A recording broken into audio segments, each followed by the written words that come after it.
Luca Balzano, nuovo attaccante della Nuorese, due parole su di te, da dove vieni, insomma, quali sono le tue caratteristiche? Sì, sono Luca Balzano, vengo da Torre Annunziata, provincia di Napoli.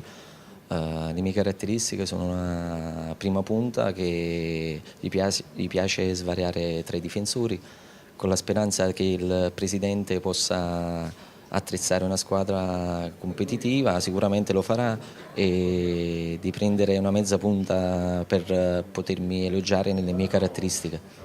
Arrivi qua in Sardegna, Nuoro è un club importante che vuole tornare, insomma, dove era qualche anno fa, insomma, una società ambiziosa. Diciamo che con il presidente è bastata una chiacchierata a telefono.